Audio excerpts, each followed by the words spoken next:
Welcome to the Texas Goat Radio Show. I am your host, Matorius. We are checking out, get off of that. We are checking out Chrissie Mayr podcast. Sorry if I'm saying that name wrong. I have no idea how to say it. Chrissie's podcast. I didn't come across her until yesterday. Never heard of her. She's got a fairly substantial YouTube channel. I think it's in the hundreds of thousands. Owen Benjamin was on this. How long ago was this? It doesn't say on this screen, but I think it was about a year ago.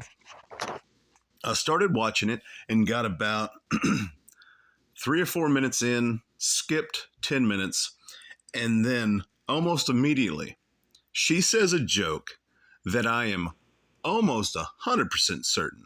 I'm like 99.8% certain I've seen Owen Benjamin say the joke. And so he stole a joke from her, in my opinion. And so as soon as I saw that, I was like, you know what?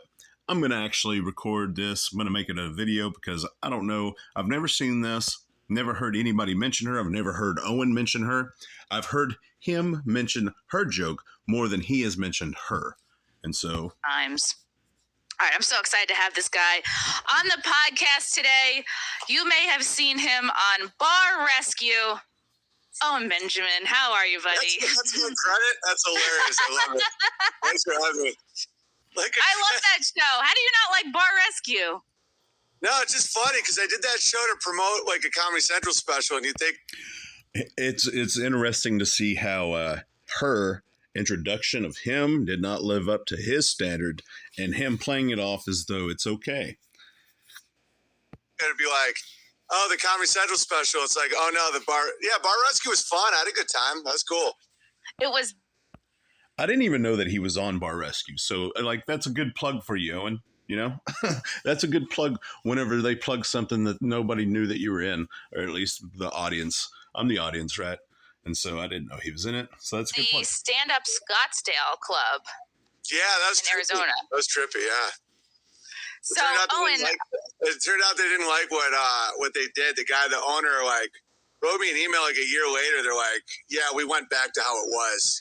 Like, so okay, many man. of them go back. It's really wild to me. Like, they can't help themselves. They have to either bring back their shitty furniture, or they go back to their old habits, or like the owner can't stop stealing money out of the cash register. Like, it's always something. I really like feel for these people because I'm like, I don't know. I'm going to stop it right there. The whole stealing money out of the register. Owen Benjamin, if you're unfamiliar with him, if you're only familiar with him through this podcast, the Chrissie Mayr podcast, or if you're just not familiar with him at all, he is a former Hollywood comedian turned actor turned cult leader. Around 2017, 2016, he realized that his Hollywood career was not going the way he wanted it to go. He was getting fewer and fewer jobs. And so he realized that he needed to make a change, and he needed a niche. And so he sabotaged himself on multiple platforms and dubbed himself the most banned comedian in the world. And he's been able to ride that wave all the way up until here recently. He recently had a falling out with a couple of his former, I'm not going to say cult members, but cult adjacent members with there's the Trinity debate. If you don't know that, look it up. But him and another person, they had a debate about the Trinity that Owen wanted to have, and he made a fool of himself because he has no idea what he's talking about. And the ironic part of this is that 2 or 3 years ago, he was a quote unquote Christian. And so he was using that to get as much money from Christians as possible. And whenever he got as much money from Christians as possible and other people started paying him, people started actually paying him in gold to stop talking about Christianity. And so he realized that that was probably the more lucrative way to go. And so he claimed not to be a Christian anymore, claimed not to believe in the Trinity anymore, even though just 3 years ago he was arguing about the existence of the Trinity using water as the example. And anyway, long story short, he lost a whole lot of his followers. He lost a whole lot of his income because his income is 100% based on people listening and sending him money, sending him gold, sending him silver. And so he lost a whole lot of that. And now he is clawing his way back. And I don't know if it's going to happen or not because there is so much proof that he has stole jokes from other people. He stole a joke from this lady, as far as I'm concerned. He stole a joke from Ari Shaffir, stole a joke from Dave Chappelle. He's a joke thief like Carlos Mencia, and Carlos has had a difficult comedic ride as well. So I don't have too high hopes for Owen being able to fight and claw his way back in. He is currently apologizing to Joe Rogan, saying that they could bury the hatchet, but I don't see that happening. Anyway, that was a long rant. Let's get back. An internal problem. It's almost like something amongst the business itself is bad, and it's manifesting into these bad shares and stuff. But unless you do the internal work, it's not going to change.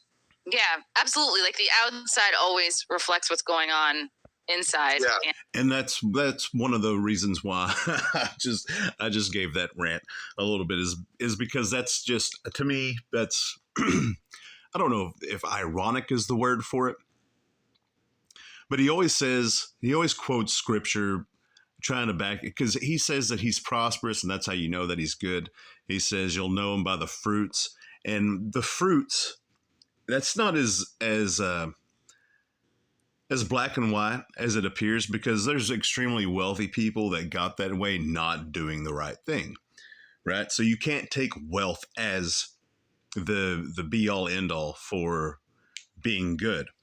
One of the fruits that you can take for being good is the people that you have met and come across in your life. That's one of the reasons why I mentioned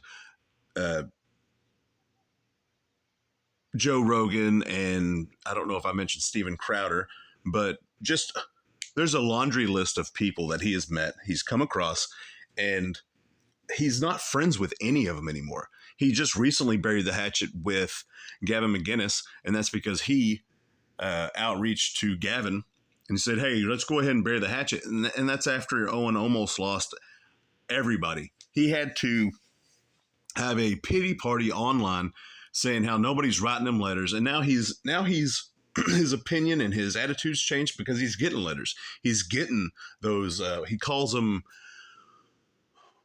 analog super chats. And in reality, what it is people sending him money, gold, silver, and other monetary wealth, and writing him letters. And so he's been filling his live streams with letters. And I've realized that that's one of the ways that he does his live streams, and he doesn't spiral out. Because if he is allowed to or forced to live stream for over, he was able to make it 30, 45 minutes at one point. And then it was an apology video. And so that was one of the bizarre things about that, is it was an apology video about him yelling and cussing at his followers. And so he made it 30, 45 minutes. I think he might have made it a little bit longer than that. Anyway, the point is that he couldn't last the entire video without spiraling down and yelling and cussing at somebody. And so for them, this conversation, like, I'll back it up so you can hear it without my commentary. It's really wild to me. Like they can't help themselves. They have to either bring back their shitty furniture, or they go back to their old habits, or like the owner can't stop stealing money out of the cash register. Like it's always something. I really feel for these people, because I'm like, I don't know. It's like an internal problem. It's almost like something amongst the business itself is bad, and it's manifesting into these bad shares and stuff. But unless you do the internal work, it's not going to change. Yeah, absolutely. Like the outside always reflects what's going on inside. Yeah. And a lot of these places just won't make the necessary tweaks. So you're known. All right. So I'm going to see how long. Yeah, about 10 minutes.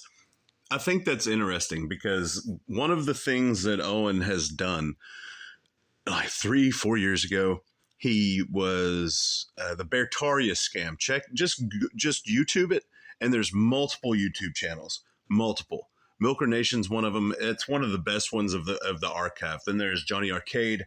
There's Detective Bill. There's so many that I feel bad naming any of them because I know I'm leaving some out. And so always check the comment sections of my videos because people do call me out whenever I leave channels out.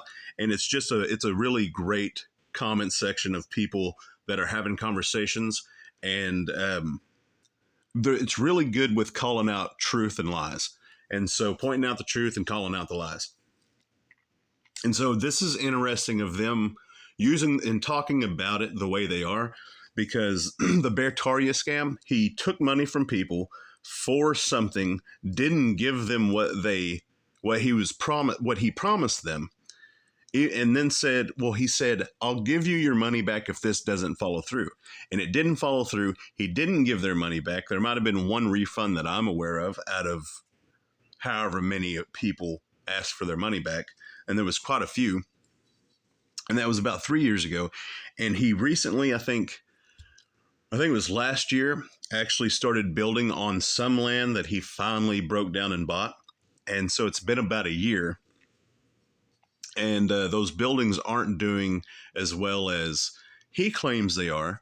And so it's just interesting to see how there's a parallel between the first 4 minutes of this podcast. This was a year ago. They were building it a year ago. And I just think that that's interesting. Which is that. Whatever. At least Wikipedia considers you to be the world's most banned comedian. You've had a really interesting life, I think. And that was self-sabotage. That was a self-fulfilling prophecy. Out of all the things that I've seen, out of all the things that I've read, out of all the people that I've talked to, all of the facts, all of the evidence points that he did this to himself because he intentionally broke TOS in order to be banned. And then there's some evidence that points that he actually just deactivated his YouTube. He was never kicked off of YouTube. Some evidence points that way. Now, I personally think that if he wasn't kicked off of YouTube and he just deactivated his YouTube channel, I think he would already be back on YouTube because he's back on Twitter because they allowed him back on Twitter. And I personally think he was probably kicked off of YouTube because I think he would already be back because he knows that he would have enough followers, enough traffic to make that monetary, unless they just demonetized his channel, which that's a possibility. They could have treated him like Steven Crowder, demonetized it, and then he kicked himself off, saying that they kicked him off. That's a very good possibility. Now that I think about it, I bet that's exactly what happened. You and I probably share a lot of the same views and opinions. And just because of when each of us started comedy, I feel like you're sort of this like phoenix that flew into a fire. Well, a phoenix regenerates, but you just sort of didn't compromise yourself or your opinions or views. You flew right into the fire. You were among the first to be canceled. Like, I consider you in the same sort of like canceling class as like maybe an Anthony Cumia or a Gavin McGinnis, like two guys that I adore, and they've both been on the show a bunch of times. Do you feel any different now that it's, I guess, a few years later, and it seems in some ways, we were talking before we were recording, like in some ways certain people and things are more censored, but in other ways it seems like certain topics are less censored because what was considered a conspiracy theory a year, 2 years ago is now part of the dialogue? Yeah, it's been a wild ride. I am like a canary in a coal mine. And now that a lot of these comedians are seeing that they're getting the same treatment I got, I've had a lot of good contact with them. You know, we were talking before the stream about how I did Sam Tripoli's podcast recently, Tinfoil Hat. And that was awesome because there were certain words that I refused to stop saying. And it appeared like I had some form of like hate or chip on my shoulder, but I would explain that once you give up a word. All right. So one of the things that he does is he spins his reality to make it more attractive for everybody else. The word that he's talking about is the N-word. And so he has a song saying the N-word stole my bike. And there's rumors that he didn't even write that. There's rumors that he stole that. Do I have any evidence to back that up? Absolutely not. If I have evidence, I put it out there. That's why I put out the Ari Shaffir one. And whenever I find, it's within the last week, I believe, him saying her joke. And she hasn't said it yet. But how long? Okay, I'm just going to skip because I don't want to talk about that. That's just... I just do not want to talk about that. So let's just skip. Let's do 14. Like, this is Spellcraft 101. You know, it's like Wizardry 101 is if you're going to do a PSYOP with a black community, you're not going to do it in Chicago in January. They won't come outside. If you're going to do one with whites in the north, you do it in January because they want to go outside. They want to make snowmen and, you know, Right. It's really prime. It's primal and amazing. It's white people time. We go skiing. Yeah. It's prime, like, white people season. We play Scrabble. Mm-hmm. Yeah, we do really aggressive side eyes, like building fires. And so that's white aggression. It's just like passive aggression. And don't worry if you're not prepping out there. By the way, the number one currency is community. So it's not like you have to get a bunker and all this shit because that doesn't even work. I mean, you buy yourself an extra 3 months, then what? The key is right now, like, you can survive a urban existence without a farm. Nope. All right, so we're going to go back because she's... You know, they see what's going on with the trucker convoy. I mean, there's people who have been buying up stuff and storing up stuff probably for the last 2 years because, you know, I feel like we've been hearing about truckers basically going on strike for a year, I think. And it was Canada who ended up doing it first. Like, who knew that we'd be looking to Canada for freedom inspiration? But they're just so cooped up in the winter, and you can get them to do anything.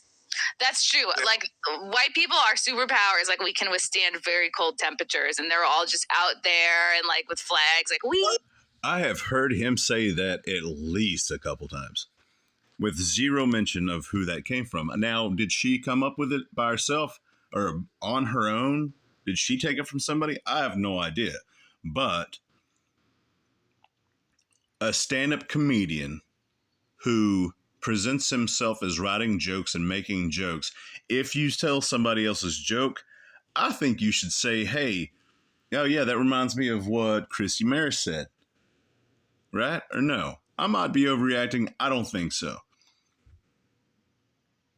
Anyways, that's about as far as I got into it. Let's skip just a little bit further.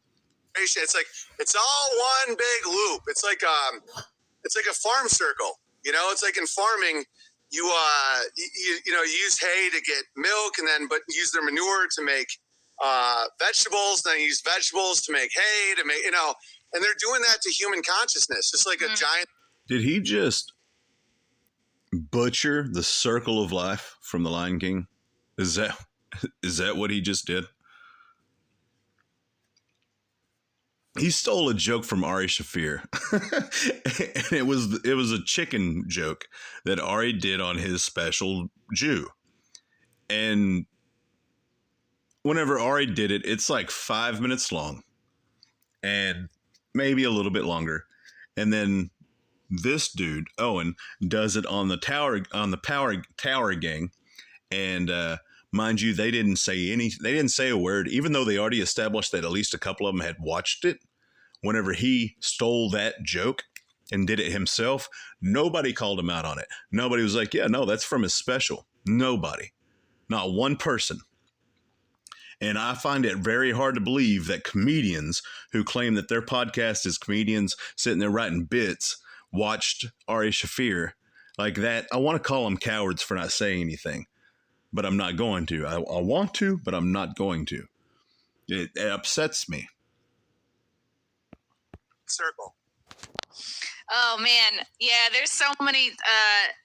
I gotta have you back on like Rockfin, and we could get into real rabbit holes. I'm in. So for people that are not like really familiar with your, I guess, sort of past, like you had a lot of what I feel like is like commercial mainstream comedy success. You were in 2008's House Bunny with Anna Faris, of course, Bar Rescue, MTV's Punk'd, like the Jay Leno show. You're in sitcoms, like you were like the aughts were like you were fully, you know, you. The Punk'd situation, was he only in one episode? Now, I'm not trying to take away from him, because success is success. A lot of people try to do what he has done and wasn't able to do it. And so I'm not going to be one of those types of haters. But I've only seen one clip, and he was kind of awkward in it. It was strange.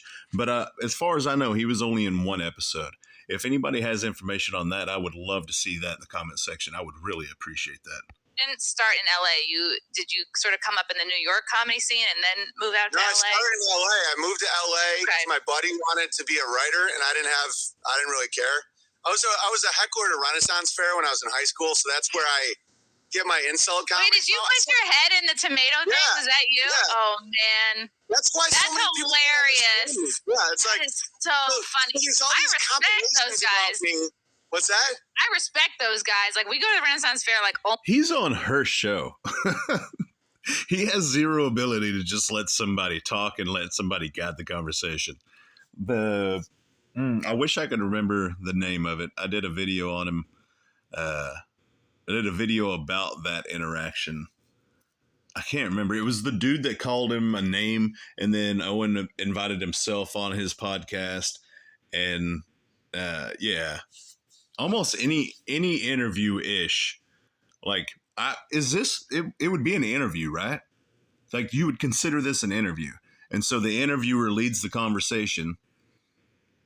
I don't know. I might be looking too much into it. Almost every year, and I love listening to the, like, whoever's head is in the tomato thing, like, what he has to say, how quick he is. It's like, that's... And I was beating the joust in attendance, and so I developed... He says so many things like that is so ridiculous. He's like a 7-year-old child that tells stories and expects everyone to just believe it. He said, what he just said, listen to what he just said. I was beating the joust in attendance. I've heard him tell this story multiple times about him being a heckler, but I've never heard him say that he was beating the joust in attendance. What that means is that there's this dude in the wooden thing with his hands and his face locked, right? And people are throwing tomatoes at him, maybe, and he's heckling them. Side note, this is what he's promised to the people that donated to Bertaria, that gave more than $10,000 at this coming up Bertaria festival that he's having. And I would encourage you not to attend. I would encourage you not to buy the ticket. I would encourage you to just stay away from that as far as possible. But if you gave more than $10,000, the one thing that you do get is to throw 33 tomatoes at him while he is calling you the N-word. That's what he said. Anyway, going back to his original statement. He, a man in the whatever that's called, the little wooden lock thing that's locked his hands and his head, while he's heckling you, that drew more of an audience than the jousting, than horses, grown men wearing armor on horses with big sticks, and they're running each other. I'm so sorry, but I don't believe that at all. To me, that is a ridiculous statement. How to do it. You attack what someone has pride in, not what they are. And so it was every demographic, fat guys, skinny guys, blah, blah, blah. And I realized that when you do that, they have to throw a tomato at you. So I became really good at it. And that's why you can find compilations of me like Owen Benjamin attacks the Jews. It's like, yeah, what about the Swedes, the Irish, the Canadians, the Mexicans, the fat, the tall, the short? It's like insult comedy is that's what it is. And so when people want to make it seem like you have an agenda, it's like, oh, he only mocks these people. It's like, okay, so one of the things that he does is he gets himself into these rants and like fake conversations he's having in his head. Now, whether or not he's looking in his chat and somebody just makes him spiral, maybe. but it seems like he just has a thought in his head, and then he starts having a conversation with it, and then he's ranting, and he's pissed off, and he's yelling, and he's just ranting and raving about it, and then he calls that humor. Maybe back in the day he used to be a decent insult comic. I have no idea. I never saw that aspect of his comedy. But the comedy that he has now is not comedy. It's just him ranting, and people find that type of thing humorous. I'm totally convinced that he has in his inner circle trolls that want to see him spiral and love to see him yell and cuss and all that kind of stuff. Part of his insult comedy is him saying F you and the Lord whenever people in his chat wasn't giving him enough money, whenever he wasn't getting enough letters and he wasn't getting enough quote unquote analog super chats, which is people giving him money through letters. And so he got so upset that he said F you and the Lord, and then he called that Christian comedy. Dude, I've done an hour just on wheelchair guys. You know, it's and they've had it too good for too long. The wheelchair. Well, they love it. No, they love it. It's like, and the more brutal, the more they laugh, because a real problem with society that happens is you get the special boy effect where you're not allowed to mock a group, and it's actually the worst thing you can do to that group because they don't get to burn off the pride. Right. You know, see, and I completely agree with that. Nobody's untouchable. And that's one of the attractive aspects of Owen. That's how he reels you in, is because he can't just be who he is, because it's gross and it's disgusting and it's just hateful and whatever. So he has to have some truth to it, and that's how he reels you in. And so not everything Owen says is horrendously wrong. True unity is making fun of everyone. True equality is making fun of everybody. Yeah. You're not so special that you're exempt from say crowd work or whatever. There was something in like London, I think, that someone was telling me, some like comic abroad was saying, it might have been Count Dankula was saying, there's this comedy club in London. I don't know if this is pre-pandemic, but like if y'all don't know who Count Dankula is, this person, as far as what I understand, got arrested for a meme. And so it was an attack on freedom of speech, as far as I'm concerned. Count Dankula. You were sitting in this club and you didn't want the comedian to talk to you. You had this little like red circle you could put on your table, and that meant you wanted to be avoided. And I was like, what the like at a churrascaria when you have like green or red, like, do you want meat or you don't want any more meat? It's like, why go to a comedy club? Like, that's why people go. Like, why not just stay home and watch Netflix or listen to an album? Like, you go to a club for that unique experience. So, and that's one of the things that I haven't personally talked to anybody that's gone to the comedy mothership, but from what I understand, you're not allowed to heckle at all. And I think that takes away from part of the experience. Now, that might be because heckling is reserved for the backdoor comedy scene, right? Like the dive bars and all that kind of stuff. That very well, and that makes sense. I didn't think about that until I just started talking about it. So I kind of agree with that. Never mind. Forget that. I think it's because they want to control other people. Because I think about this a lot. Like, even right now, I still get trolled. And I'm like, I'm not in your face. I'm not still on TBS and, all this stuff. It's like, you have to search me out to find me. And they're like, man, I can't even listen to this guy anymore. I'm like, then why are you listening to me? And then I thought about it a lot. There's literally trillions of online options. Like, you can type any combination of letters you want into that Google search and go anywhere you want. But you choose me, you watch me, and then you get mad at me. And I realize it's because they can't control me. And so... Nope. That has nothing to do with it. Take my channel, for example. The Texas Go radio show. One of the reasons why I'm hyper fixated on Owen Benjamin is because he is a liar. He's a thief. He is a dangerous cult leader. I had a channel that got deleted by YouTube. I had over 700 videos on it. And that channel had videos of me giving props to Owen as a comedian 5-6 years ago. I say 5-6 years ago. It was probably 5 or 6 years ago, at least. And because I would compare him to Norm Macdonald.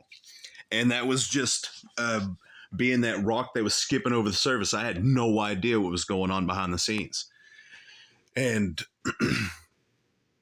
he says stuff like that. What he just did is because you can't control me. No, it's because you're dangerous. You take advantage of people. You're a liar.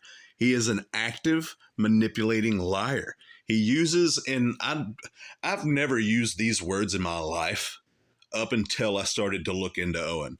He is a wizard whenever it comes to words, persuasion.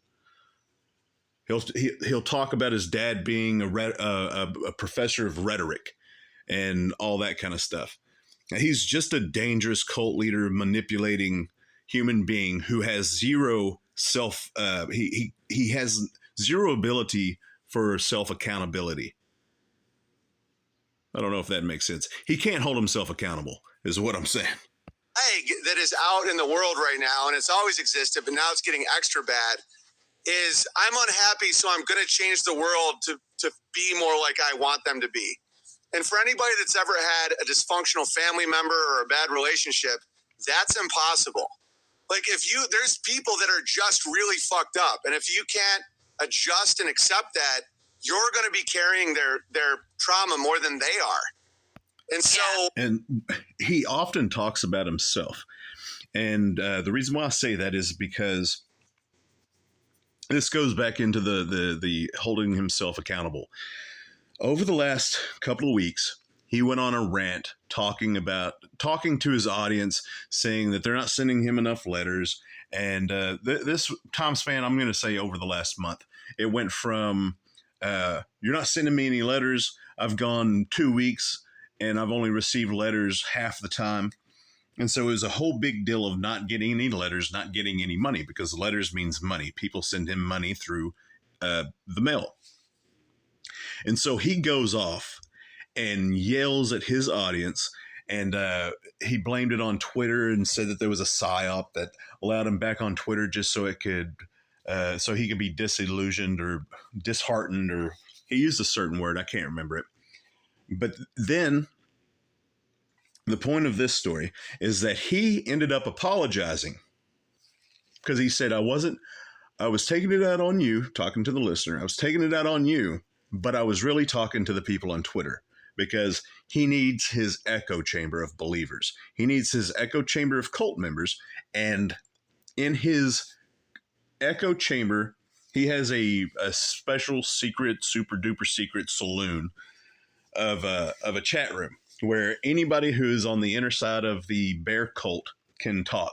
And if you say anything out of line, if you question him or whatever, you're going to get suspended and you're going to get banned. And so he has this echo chamber. And so whenever he got onto Twitter, there was no way for him to condense his echo chamber enough to where it would be what he is used to.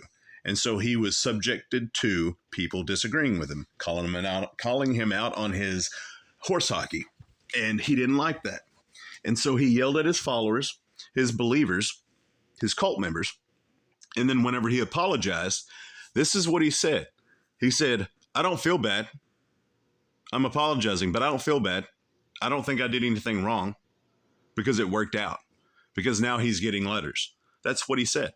That's the type of person Owen Benjamin is. I just recommend that people do that, where it's like, until Nancy Pelosi gets it, I'm going to be mad. It's like, she's literally crazy. She's like a crazy demon. And so it's almost like yelling at the water, like, until you let me breathe in you, I'm going to be mad. It's like, just wear an oxygen tank. It's like, you're fine. And so I noticed that, where especially with a lot of cultural norms that I won't go along with, where it's like, you're not allowed to make fun of Jewish people. They've been through so much. I'm like, they need this. Hold on. Wasn't he just talking about people being mad at him? As though people being mad at him is like yelling at water? Or is that... I'm not going to go back and... So because I won't follow that, they're like... I just think that he might have just admitted to never being able to change. now I hate you. I'm like, dude, Well, I'm not gonna hate you. everyone deserves to laugh. Like if everyone feels good when Everybody. they laugh, and it's not really something you can control necessarily. It's like a visceral response. Like those are the best Yeah. laughs. It's like when you kind of don't see it coming, and like that's the best feeling ever when you can like seduce a crowd or a table or a guy with his arms folded, and you can get that guy who looks like very buttoned up to like laugh at a necrophilia joke. It's like, good, I got you to see another side of things. So And true. I really love this thing that you said in a past podcast, like humor can break through programming. And I think that's so true and so important because nobody likes to be told they're wrong. Nobody wants to be preached to. No one wants to be like, oh, you don't get it. Like you have to see the world my way. Even if you are right, like you're just not going to convince anybody that way. And I See, they're not entirely wrong. They're not even a little bit wrong as far as my opinion. That's laughter is that. Because it's some of the best laughs you've ever had. I would dare say probably every laugh you've ever had that was substantial was uncontrollable. And we've all laughed at things that we were like, I wish I wouldn't have laughed at that. And so I have to agree with them on that. It's just masquerading as a comedian in order to do the things that you've done. That's not a thing, right? There's times I've seen him straight up beg for approval from his chat. Oh, are y'all laughing? Do you think this is funny?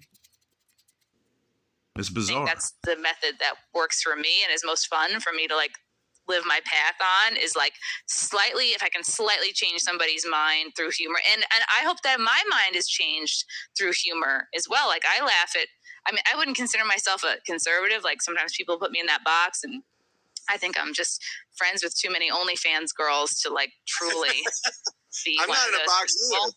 You know what? I defend some of the porn people more than like I'm against. I don't think people should even watch porn. I think it's bad for your brain, but I don't like chastise a lot of these women because I'm like, dude, like, you know, a lot of them were abused. A lot of them, that's how they make a living. Mm-hmm. You're watching it.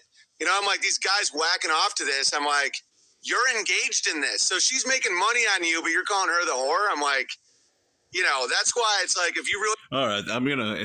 This is gonna be the end of this video. I cannot stand. I say like sometimes, but I don't know. Anyways, let's do a recap of this. He stole her joke. He stole Ari Shafir's joke. I haven't been able to find the clip of him telling her joke yet, but I'm looking for it. And if anybody out there finds it, I would appreciate a heads up on it. Let's see. Yeah, pretty much just some back history. The beginning of this video of them talking about the bar rescue and pretty like describing the entire Bertaria thing and that was interesting. I thought that was neat. But I think this is it. This is the Texas Goat Radio Show. I'm your host, Matorius. As always, till next time. If you haven't liked, please like. If you haven't subscribed, please subscribe. But most importantly, I really do enjoy the comments section. And I appreciate everybody that participates in it. And I thank you. This is the Texas Goat Radio Show. I'm your host, Matorius. As always, till next time.